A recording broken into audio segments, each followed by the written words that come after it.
2 years after I disappeared, a letter arrived. Not email, not a text, an actual letter handwritten on lavender stationery from Aunt Sarah. She tracked down my new address through a mutual friend at the hospital where I used to work. I almost threw it away. I was done with the Carter family and everything it contained. But I knew Sarah. She was the only one who'd called to say congratulations. So I opened it. The first paragraph was warm. She hoped I was doing well. She missed me. She was proud of me. The second paragraph made my hands shake. Your mother has been telling people you left because of a mental health crisis. She wrote a letter to Pastor Michael at Grace Community Church. She told him you'd been diagnosed with a severe personality disorder. She said you were a danger to yourself and that you disappeared in the middle of the night without explanation. I read it twice to make sure I wasn't imagining it. Diana hadn't just let me go. She'd rewritten the story. She'd turned my survival into her tragedy. Sarah wrote that Diana now hosted monthly family dinners, invited all the aunts, uncles, cousins, and at each one, she'd pause before the meal and ask everyone to bow their heads for Emma. A full minute of prayer for me, the daughter who hadn't been diagnosed with anything. The daughter who left because her mother chose a party over her life. Everyone believes her, Sarah wrote. She's very convincing. At the bottom of the letter, one more line, almost a footnote, easy to miss. Your father asked me to keep the original letter your mother sent to Pastor Michael, just in case. I didn't understand what that meant. Not yet. I kept going. That's the thing nobody tells you about cutting off your family. The world doesn't stop. Your alarm still rings at 5 a.m. Your patients still need you. The rent doesn't care that you cried in the shower for 40 minutes. So, I worked. I studied. I applied to a nurse practitioner program at the state university and got in on the first try. For 2.5 years, I worked full-time and went to school full-time. I drank more coffee than water. I slept in the break room between shifts. I told no one about my family because there was nothing to tell. They didn't exist in my new life. The day I graduated, walked across that stage, Master of Science in Nursing, Nurse Practitioner Certification. I looked out at the audience, rows and rows of families, mothers crying, fathers holding flowers, siblings waving phones. My row was empty. I told myself it didn't matter, that the degree was for me, not for an audience. And that was true. But it was also true that I scanned every row back to front looking for a face I recognized. I didn't find one. I smiled, shook the dean's hand, and told myself, this is enough. I got a job at a community health clinic, treating uninsured patients, running the women's health program. My coworkers became my people. I bought a small apartment, put a plant on the windowsill, adopted a cat named Olive. Every Christmas, I signed up for the overnight shift, 12 hours. It was easier than sitting alone in my apartment, listening to other people's celebrations through the walls. I built a life I'm proud of, but there are nights, especially in December, when the silence in my apartment feels louder than anything. What I didn't know was that at my graduation, someone was sitting in the very last row. I wouldn't find out for another 6 years. Fast forward Christmas Eve. This past year. I'm 34. I live in a small Connecticut town where the main street has a bakery, a hardware store, and a church with a bell that rings on the hour. My apartment is on the second floor of an old Victorian. Creaky stairs, drafty windows, but the light in the morning is beautiful. I just finished a 10-hour shift at the clinic. Flu season, every room full. I came home, peeled off my jacket, and poured myself a glass of wine I'd been thinking about since noon. My Christmas tree was small, 3 feet, tabletop, pre-lit. I'd hung exactly 7 ornaments. All of them. The cat was asleep underneath it. Snow was falling outside. Soft, the kind that makes everything quieter. My phone buzzed. Aunt Sarah. Merry Christmas, sweetheart. I have something I need to tell you, but it has to be in person. Can I stop by tonight? I stared at the message. Sarah had respected my space for years. She sent birthday cards, the occasional letter. We spoke on the phone every few months, short, warm conversations. She never pushed. She never mentioned my parents unless I asked. For her to want to come in person on Christmas Eve, something was different. Of course, come whenever you're ready. I put the kettle on, straightened the pillows, tried to ignore the knot forming at the base of my throat. At 7 p.m. the doorbell rang. I walked to the door, turned the handle, and looked out, but it wasn't Aunt Sarah standing there. I looked down and saw a pair of brown eyes I had never met staring up at me. A little girl, maybe 5 or 6, dark blonde hair tangled from the wind, holding a book pressed against her chest like it was the most important thing in the world. The girl looked up at me. Snow dusted her eyelashes. Are you Aunt Emma? I couldn't move. I couldn't speak. No one had called me aunt in 8 years. No one in my family had called me anything in 8 years. Are you Aunt Emma? She asked again, smaller this time, like she was afraid she had the wrong door. Yes, I'm Emma. She held out the book. Grandpa said to give this to you. He said you'd know what it means. My hands took it before my brain caught up. It was heavy, leather-bound, cracked at the spine, held together with a rubber band. On the cover, in shaky handwriting, I recognized instantly my father's. 3 words, for Emma, everything. Behind the girl, a car door opened. Aunt Sarah stepped out, wrapped in a wool coat, her face red from crying, or cold, or both. She walked up the steps slowly. She looked 10 years older than the last time I'd seen her. Her name is Sophie, Sarah said. She's Rachel's daughter, your niece. The air left my lungs. And before you say anything, your father made that. She pointed to the album in my hands.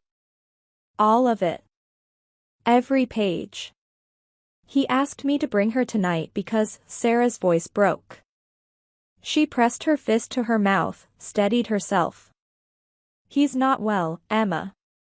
He's in the hospital. His heart. I looked at Sophie.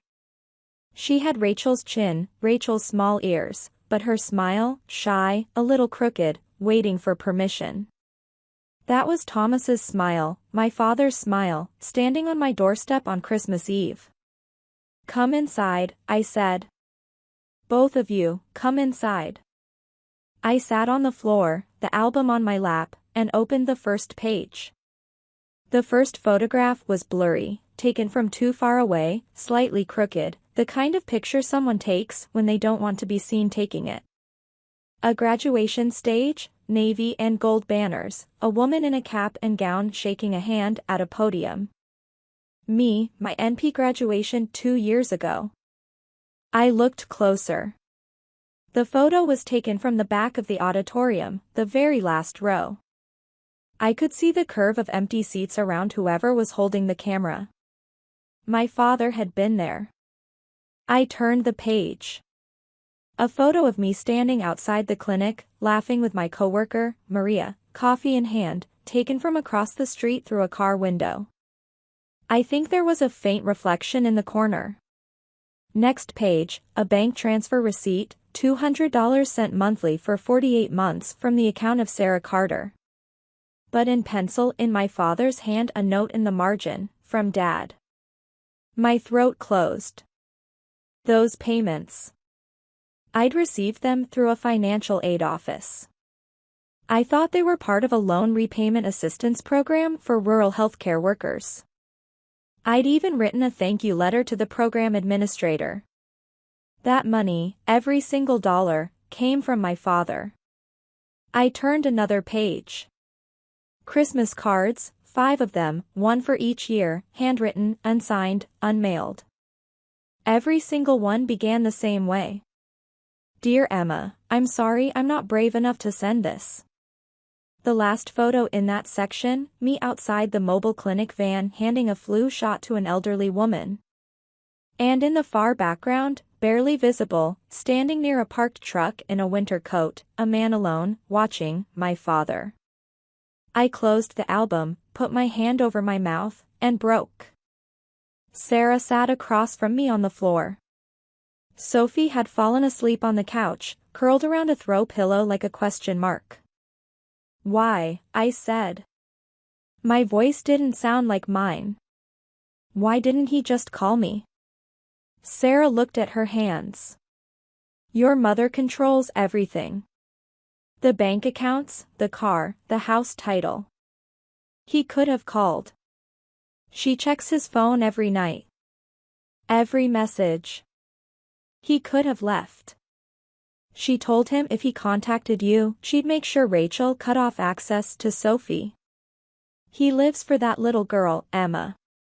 She's the only piece of his life that still has light in it. I wiped my face with my sleeve. So he chose silence. Sarah leaned forward. He chose the only rebellion he could. Every photo in that album taken on days he told your mother he was going to Home Depot. Every dollar sent from my account so it wouldn't show on their statements. Every card written at my kitchen table at 6 a.m. before your mother woke up. I looked at the sleeping child on my sofa. My niece, a person who existed in the world and had my blood in her veins. And I hadn't known her name until 10 minutes ago. Does my mother know where I live? Sarah hesitated. I accidentally mentioned your town once, 2 years ago. She said. Sarah stopped. Tell me. She said, good.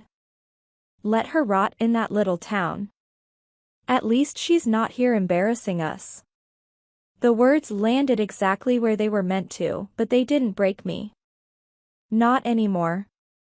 I'd spent 8 years building a spine that my mother didn't have the blueprints for. Sarah, is there something else in this album? She looked at me, turned to the last page. I know this is getting heavy. If you're watching and this hits close to home, if you've ever felt invisible to the people who are supposed to love you the most, drop a comment. I see you. Or if you'd handle this differently, tell me what you'd do. Like this video if you want to see what happens next. Now, the last page of that album. I turned to the last page. It was a photocopy, slightly grainy, as if someone had pressed the original against a library scanner, a letter typed on Grace Community Church stationery, dated 6 years ago. I recognized my mother's phrasing before I finished the first line. Nobody else talked like that. The careful manicured sentences designed to sound concerned while burying a knife. Dear Pastor Michael, I am writing to you with a heavy heart about my youngest daughter, Emma. As you may know, she left our family suddenly and without explanation. What I haven't shared publicly is that Emma has been diagnosed with a severe personality disorder. She has become a danger to herself and has refused all treatment. We are devastated. I read it twice, 3 times. None of it was true, not one word. I had never been diagnosed with anything. I had never refused treatment for anything. I left because my mother told me to stop being dramatic while I was losing my baby. And she had put it in writing, sent it to a pastor. Let it circulate through a congregation of people who knew my name. How did Dad get this? My voice was flat. Pastor Michael gave him a copy, Sarah said quietly. He kept the original in his office. He told your father it didn't sit right. That a mother who writes a letter like that but never once asked the church to visit her daughter or offer help. Something didn't add up. Why didn't Dad use this sooner? Sarah looked at the sleeping girl, then back at me. He was afraid of losing everything. But 2 months ago they found a blockage in his heart. He's scheduled for surgery on the 26th, and he told me if I don't make it, at least let Emma know she was never forgotten. And then Sarah said something that changed everything. Your mother organized the Christmas Eve service at Grace Community this year. I looked at Sarah. She what? She's giving a speech tonight about family forgiveness. And Sarah paused, choosing her words carefully. The pain of losing a child who chose to leave. I almost laughed, almost. But the sound that came out of my throat wasn't laughter. It was something older and sharper. She's performing, I said. In a church on Christmas Eve. She's been rehearsing for a week. The whole congregation will be there. 60, maybe 70 people. The same people who got that letter. The same people who pray for you every month like you're some cautionary tale. I stood up, walked to the window. Outside, the snow was falling harder.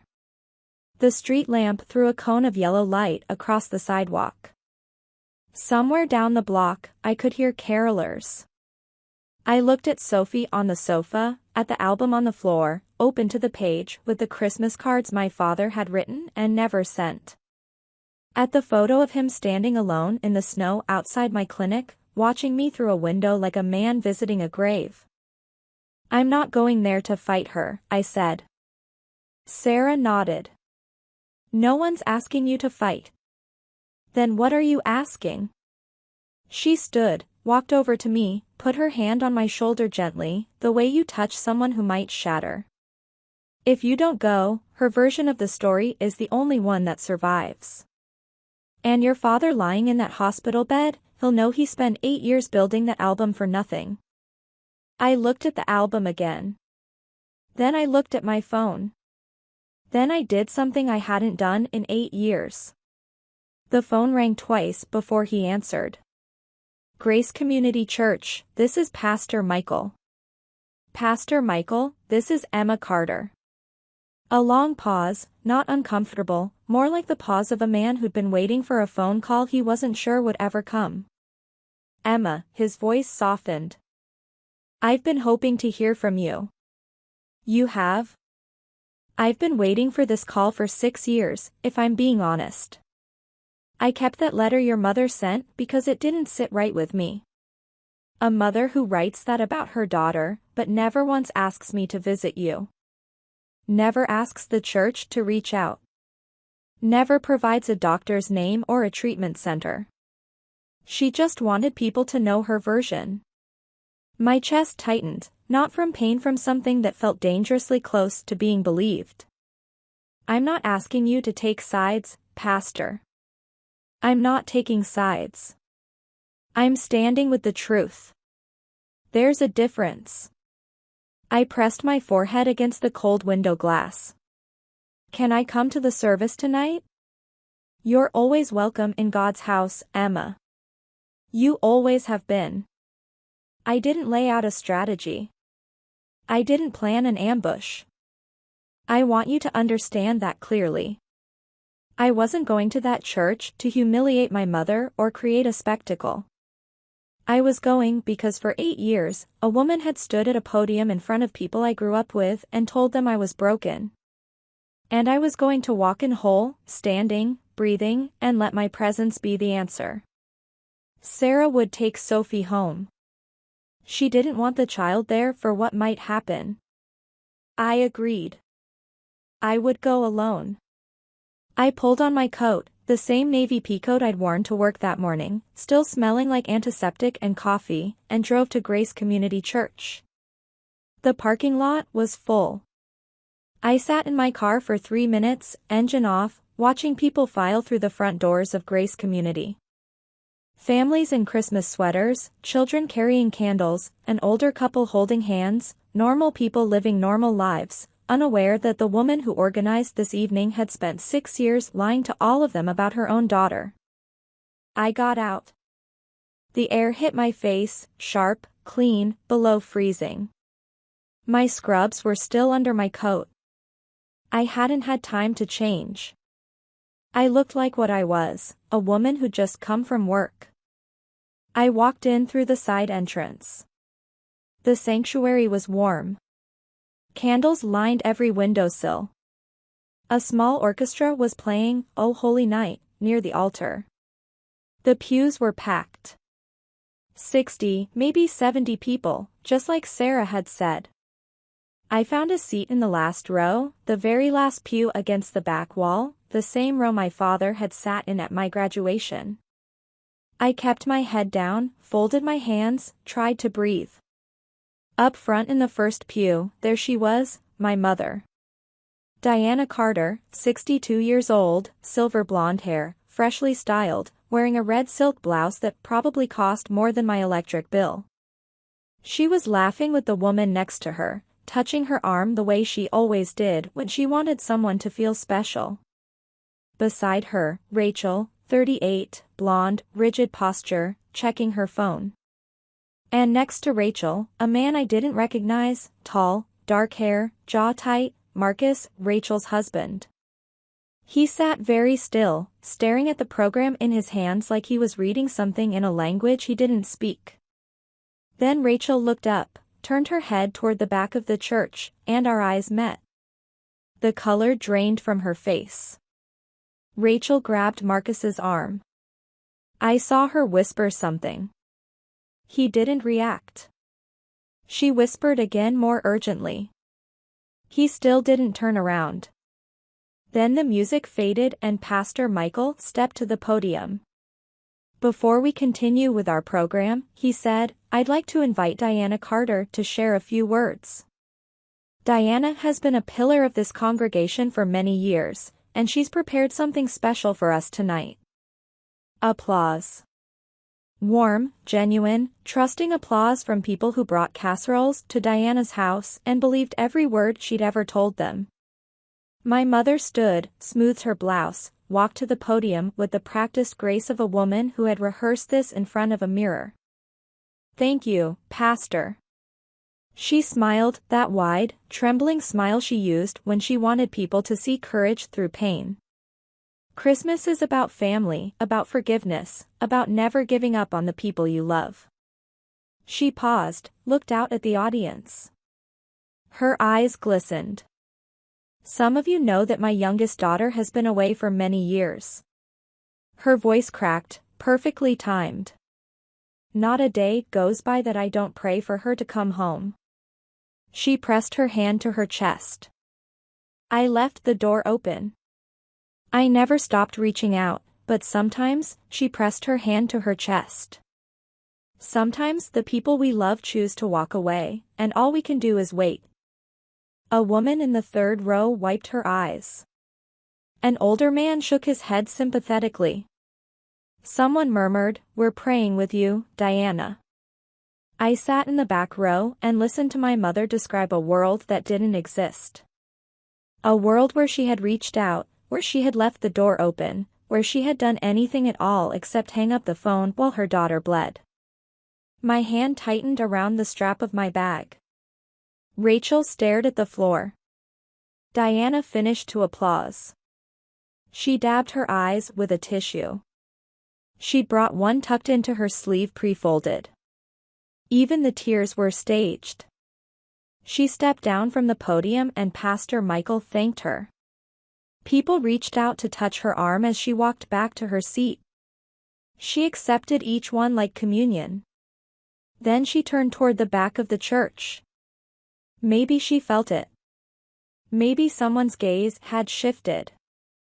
Maybe the air changed. She saw me. Her smile froze. Not faded. Froze like a frame caught mid-projection. Her right foot paused in the aisle. Her hand, still raised from accepting someone's sympathy, hung in the air. 3 seconds, that's how long it lasted. 3 seconds of my mother's real face, the one beneath the performance. Then the mask slid back on. Oh my God. Her voice carried across the sanctuary. She pressed both hands to her mouth. Emma, is that you? She began walking toward me, arms opening wide, tears already flowing. My baby came home on Christmas Eve. My baby came home. People gasped. A few clapped. An elderly woman clasped her hands together like she was witnessing a miracle.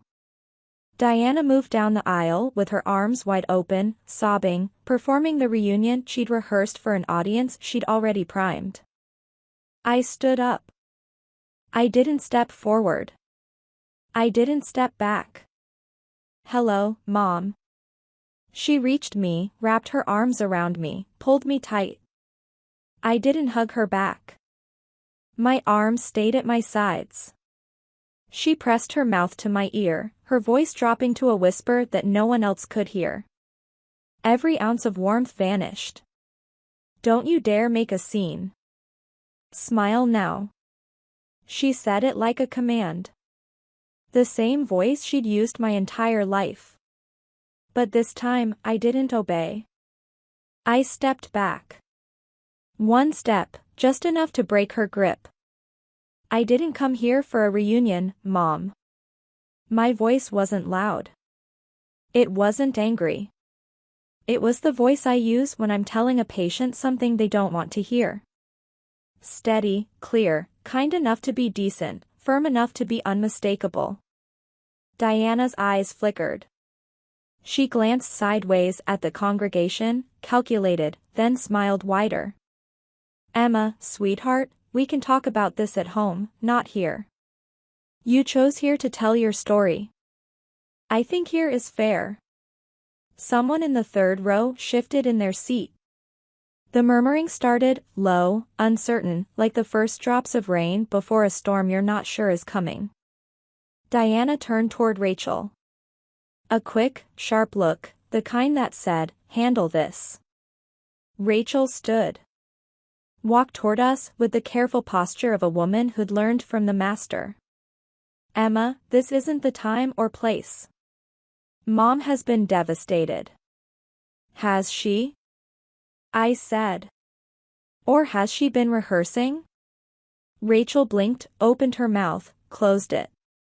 The murmuring grew louder, heads turned. People who'd been reaching for their hymnals were now watching the aisle. Diana drew herself up. Her chin lifted. Her voice rose, not to a shout, but to the precise volume needed to reach every ear in the room. See, this is what I was talking about. She comes here to attack me in God's house on Christmas Eve.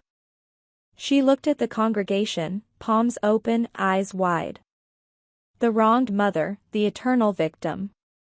You all saw. I opened my arms to her. A few people nodded, but not all of them. Some were watching me now, watching and waiting. That's when I reached into my bag. Okay, pause. I need to ask you something. What would you do right now? Would you walk away and let Diana keep her story forever? Or would you stay and let the truth speak? Comment, walk away or stay. I want to know. And if you haven't subscribed yet, this is the moment because what happens next is the part I've waited 8 years to tell. Now, back to the church. I pulled out the album, set it on the back of the pew in front of me. I didn't raise it in the air. I didn't slam it down. I just held it, leather-bound, cracked at the spine with my father's handwriting on the cover. I didn't come to attack you, Mom. I kept my voice even, conversational, like I was telling her the weather. I came because Dad asked me to. Diana's face shifted. Something behind her eyes recalculated. Your father? What are you talking about? Did you know he was at my graduation? Back row, right about where I'm standing now. I opened the album to the first page and turned it so the people nearest to me could see the grainy photo of the auditorium, the empty seats, the lone figure holding a phone camera. Did you know he sent money every month so I could finish school? Did you know he wrote me a Christmas card every single year and never mailed them because he was afraid of you? Silence. Not the comfortable silence of a church at rest. The heavy airless silence of a room full of people realizing they might have been lied to.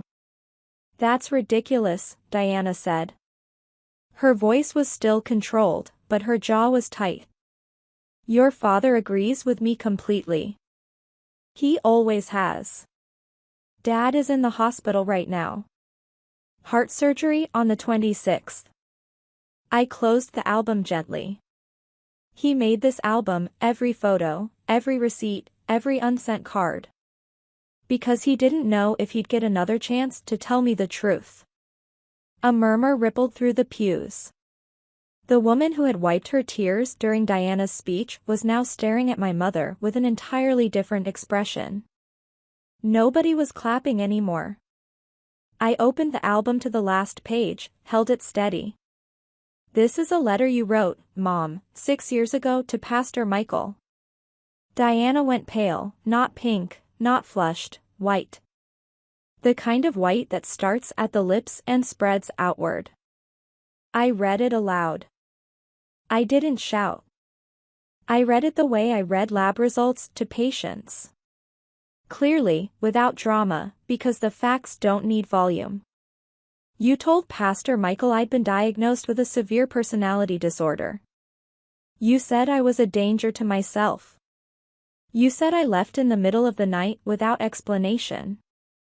I lowered the album, looked at her. None of that is true. I left because you told me to stop being dramatic while I was losing my baby in an emergency room. And then you hung up. 60 people heard it.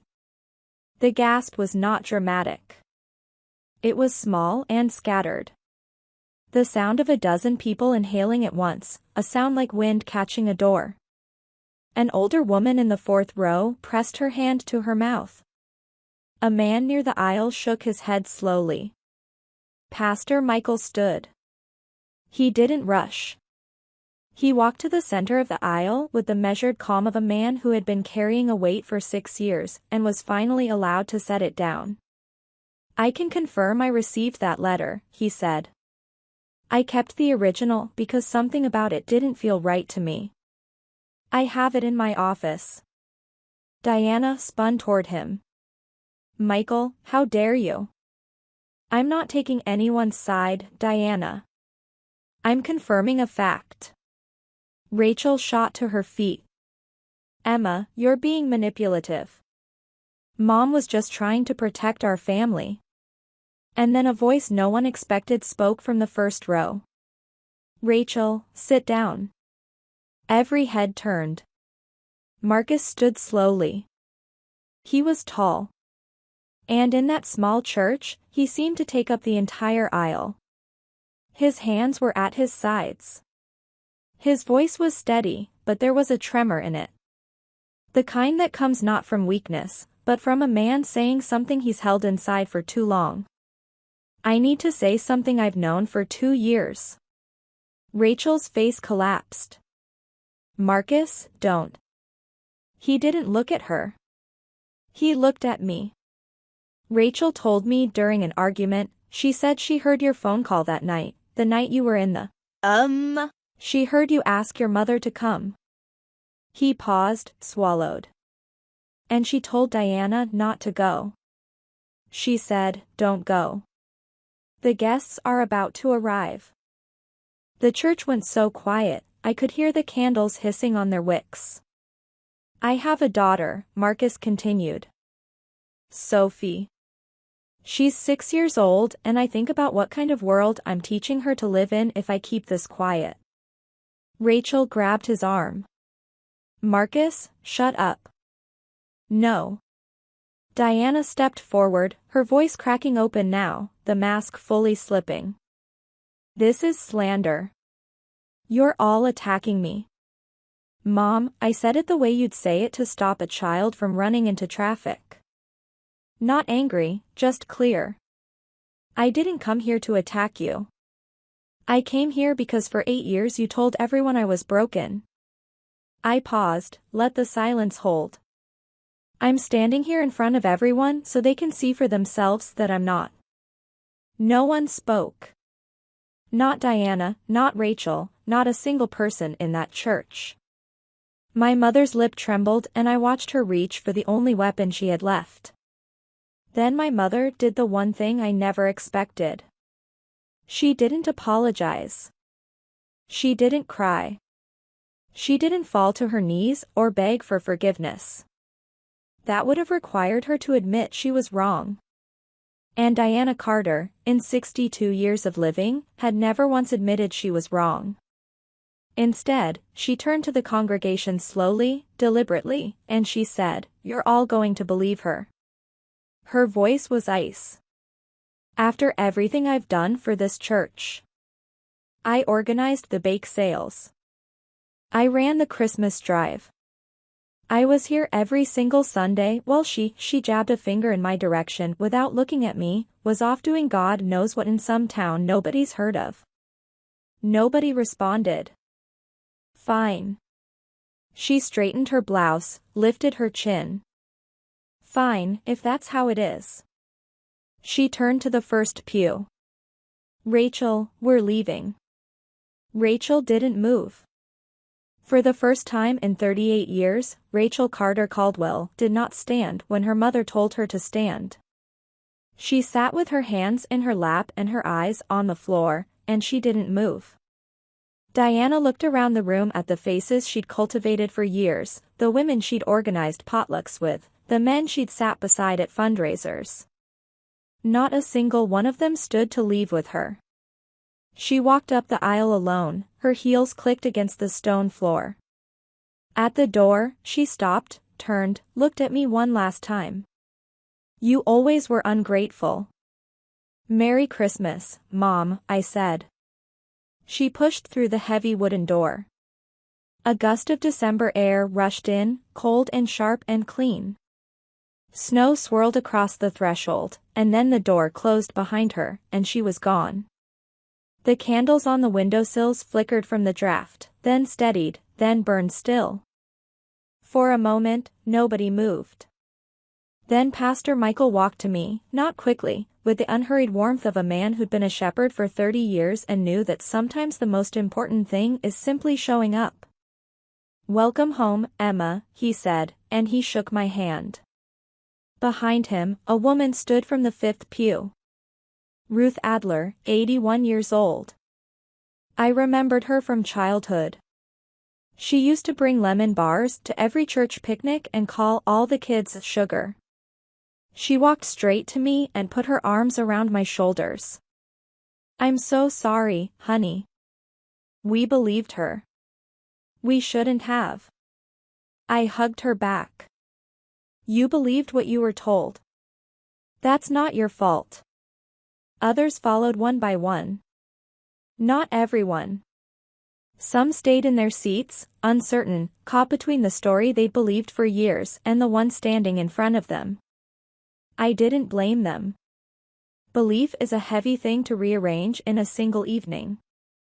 But enough people came, enough to fill the silence my mother had left behind. When the crowd thinned, I looked at the first pew. Rachel was still sitting there.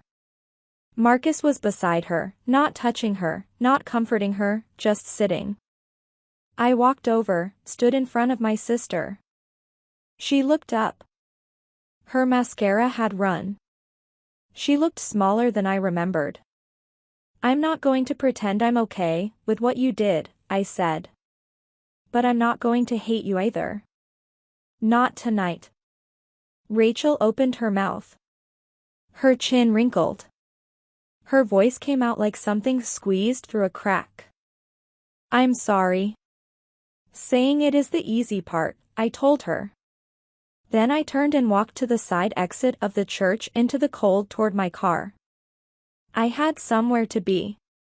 The hospital was 40 minutes away. I drove through empty streets with the radio off. The windshield wipers beat a rhythm against the snow. Steady, patient, relentless. The same rhythm my father had kept for 8 years. I arrived at Hartford County Medical at 10:15 on Christmas Eve. The parking lot was almost empty. The lobby smelled like floor cleaner and artificial pine. A nurse at the desk recognized me. I'd done a rotation here years ago. "Room 412, she said. "He's been awake all night. I think he's waiting for someone." I took the elevator, walked down the hall, stood outside room 412, and looked through the glass. Thomas Carter, 66 years old, lying in a hospital bed with an IV in his arm and a heart monitor beeping softly beside him.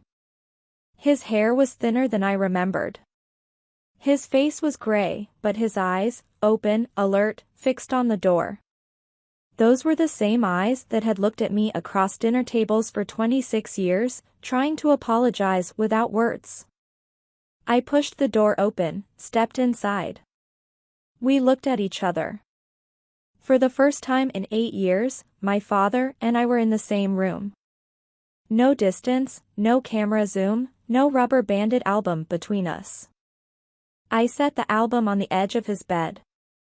"I got your gift, Dad." His face crumpled. Not dramatically.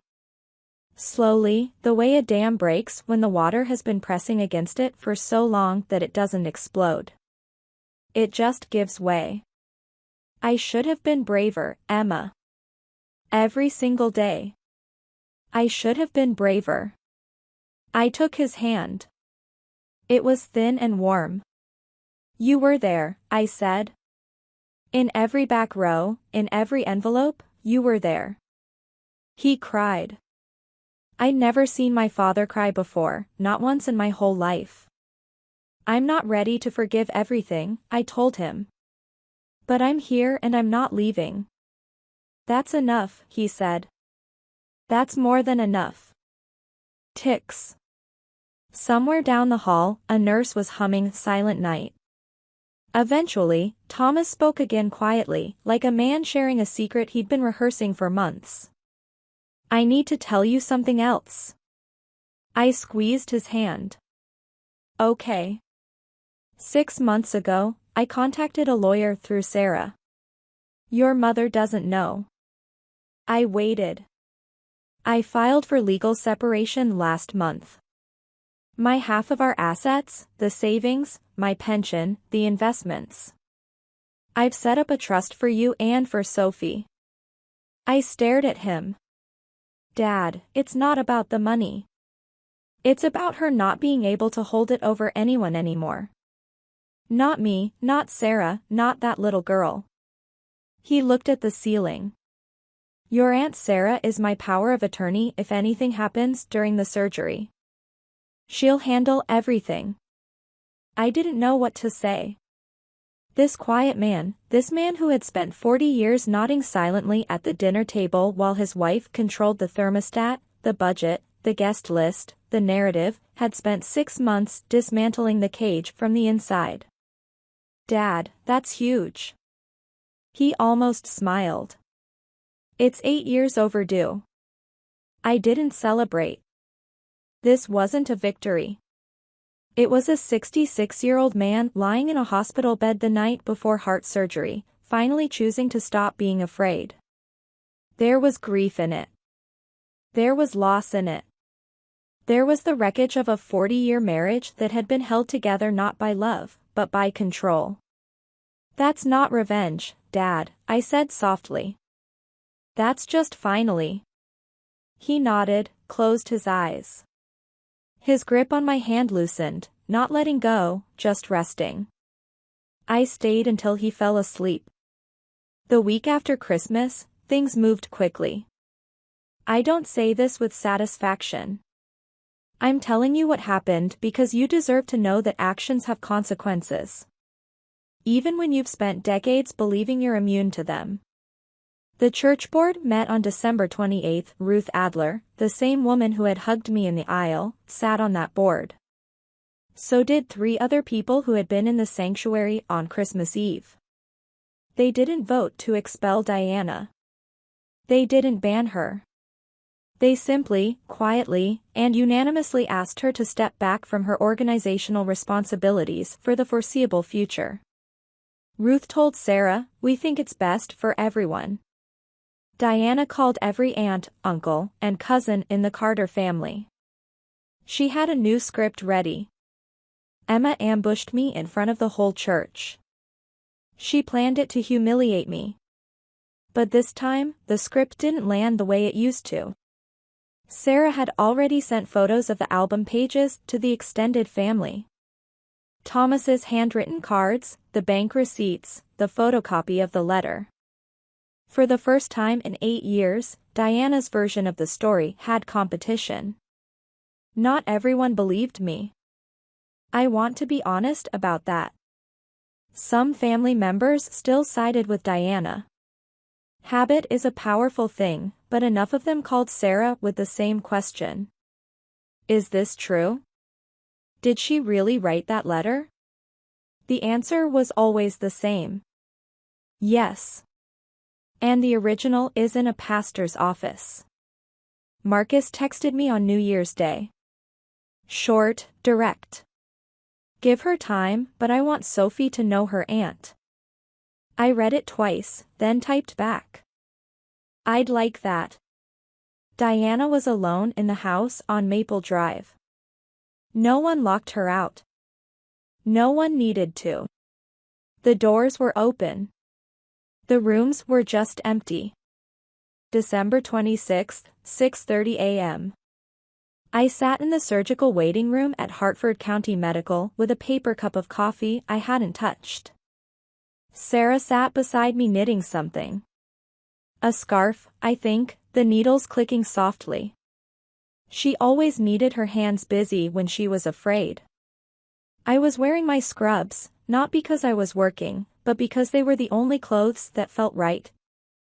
I'd spent 10 years in these clothes, standing on the other side of operating room doors, telling families to breathe, to wait, to trust the team.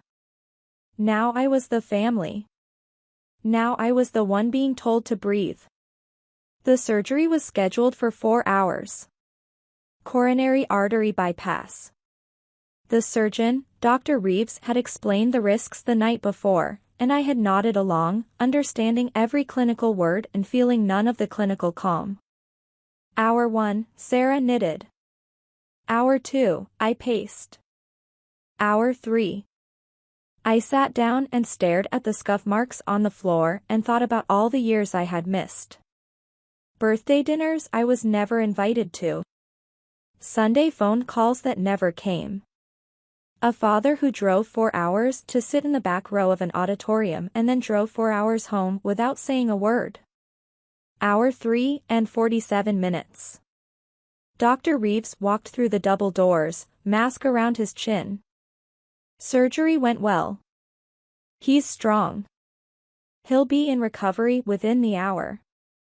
Sarah dropped a stitch. She didn't care.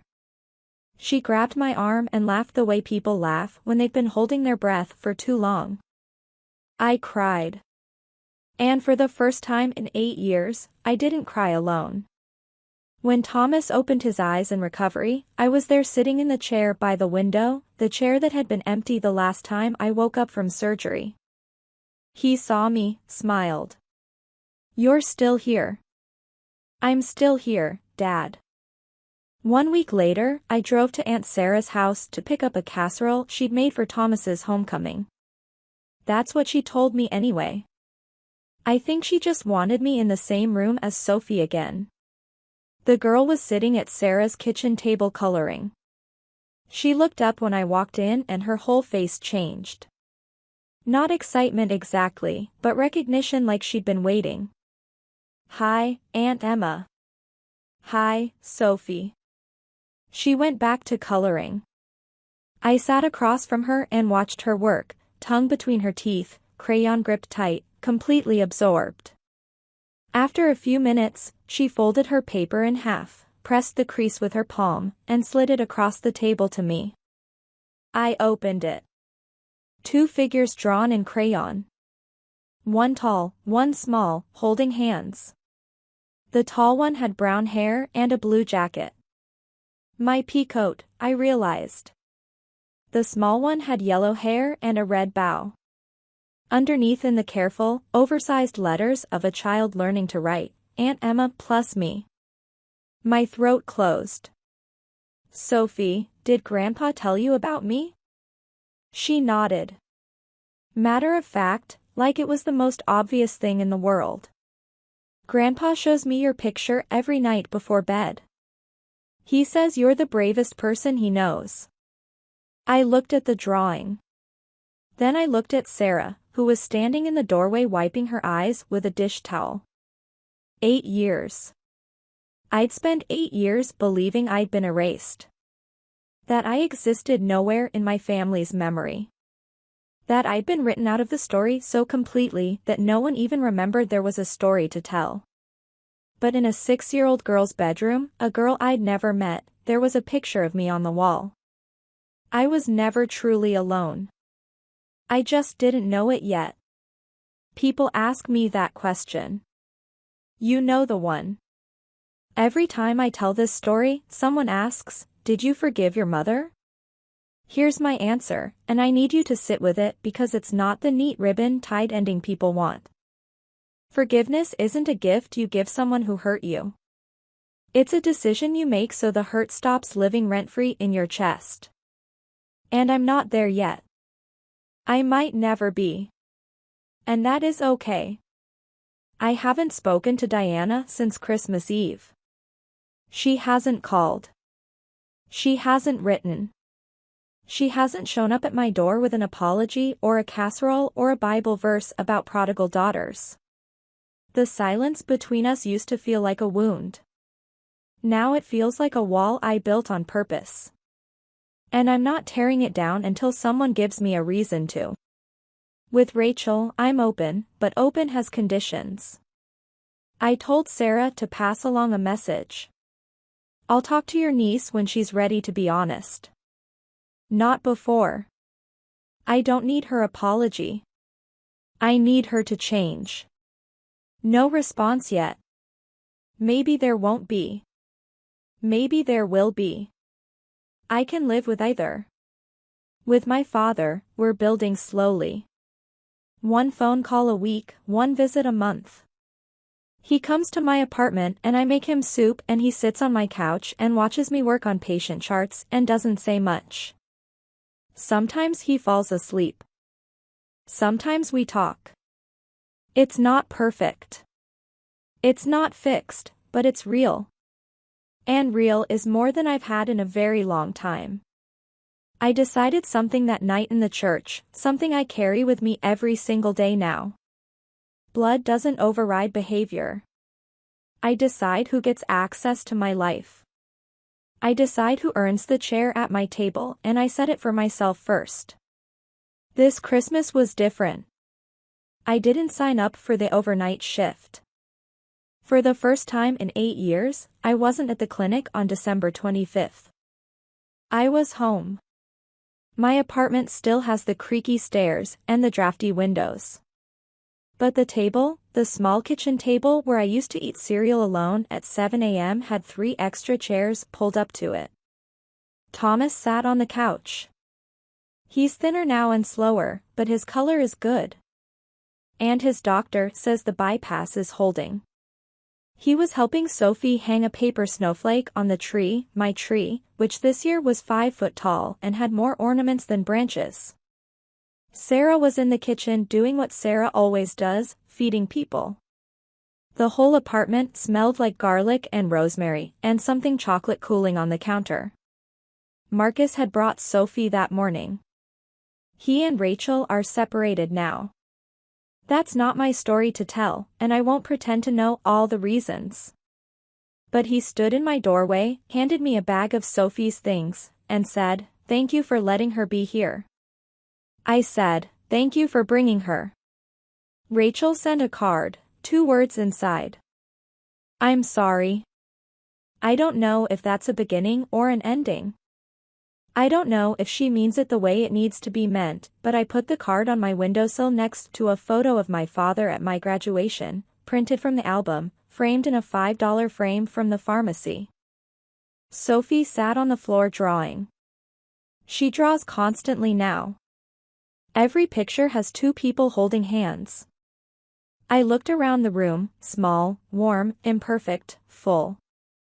Last Christmas, a little girl knocked on my door holding a book. This Christmas, she's sitting on my living room floor drawing pictures of the two of us.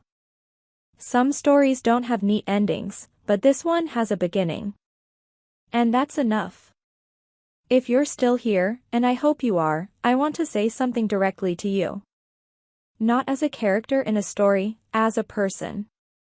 If you recognized any of this, the favoritism, the gaslighting, the way a parent can smile for the room while gutting you behind closed doors, I want you to know something. Walking away isn't giving up. Walking away is sometimes the bravest thing you'll ever do. I know because I did it at 26 alone in a hospital gown and it saved my life. And if there's someone who's been loving you from the back row, someone you didn't know was there, don't be too proud to let them in when they finally step forward. My father isn't perfect. He was quiet when he should have been loud. He was careful when he should have been reckless. But he showed up in every way he could, and when it mattered most, he made sure I knew. You deserve a seat at your own table. Not the back row. Not the leftover chair. Not the folding seat they pull out of the garage when they've already set the places for everyone else. The seat you built. The seat you earned. The seat you set for yourself. My name is Emma Carter. I'm 34 years old. I'm a nurse practitioner. I have a cat named Olive, an apartment with drafty windows, and a niece who draws pictures of us every single day. This was my story. Thank you for listening. If this story stayed with you, I'd love to hear yours. Comment below. Have you ever had to walk away from family to find peace? Or did someone love you from the back row without you knowing? Hit subscribe if you haven't already, and check the description for more stories like this one. Merry Christmas wherever you are, whenever you're watching.